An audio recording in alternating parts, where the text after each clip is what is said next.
Welcome to The Explainer. So today we're unpacking something you've probably seen a million times without even really noticing it. A single news report that tells two completely different and totally unrelated stories right next to each other. Okay, so let's just dive right in. What do a congresswoman's wealth and marijuana have in common? Yeah, on the surface, absolutely nothing. But in one single TV report, they were presented one right after the other, and it created this really fascinating, kind of disjointed narrative. All right, so our first stream of news, it all centers on this personal political controversy involving U.S. Congresswoman Ilhan Omar and some, let's say, very confusing numbers about her personal wealth. So at first, the financial disclosure reports, they painted this picture of some serious wealth. We're talking a net worth that could be as high as $30 million.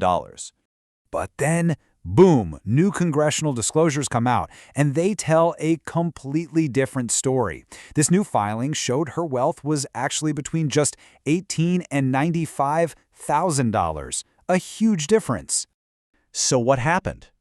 Yeah, that's literally the multi-million-dollar question, right? This enormous gap, it naturally got reporters asking questions. And the response they got was, let's just say, very direct. So you have a reporter trying to get an explanation for what was called a big mistake, and right away the whole conversation gets pretty confrontational. He even brings up a tense run-in they'd had before. And when he pushed, saying he was asking on behalf of the viewers, this was Representative Omar's final, definitive answer. So, to add another layer to this, a guest commentator on the show came in with a pretty sharp political take.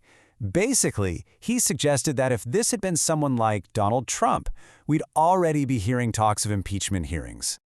Okay, so let's see where this goes, or actually where it doesn't. Because right as the tension is peaking, the whole segment just completely shifts gears, no warning at all.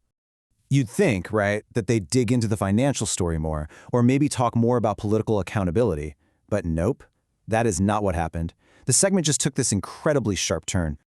And that was it. With that simple little transition from the host, that first story was just gone, dropped completely, and they jumped into something totally new and unrelated.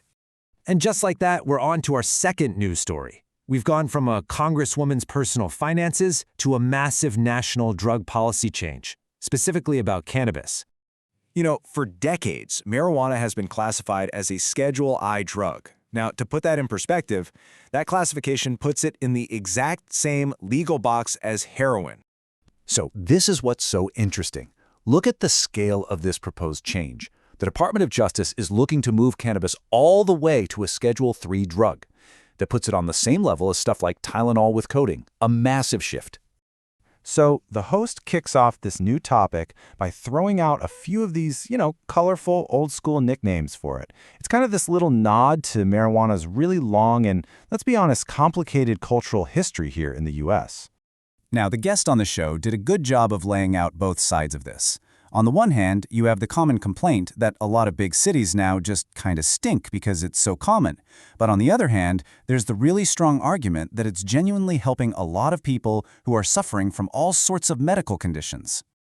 So what was the official reason for this policy shift? Well, as stated by the president at the time, it was all about compassion. The whole change was framed as a way to help Americans who are in serious, significant pain. But it's a really nuanced change, and the report was super clear about this.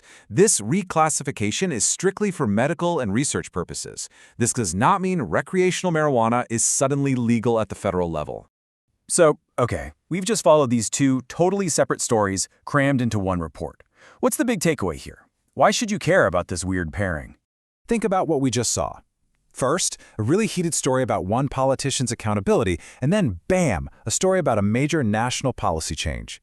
Two huge, heavy topics, just presented back-to-back like they're part of the same thing. And that kind of leaves us with this final thought, right? When two powerful but totally unrelated stories are packaged and presented to you like this, one right after the other, how does that change your perception, or even what you remember, of both stories?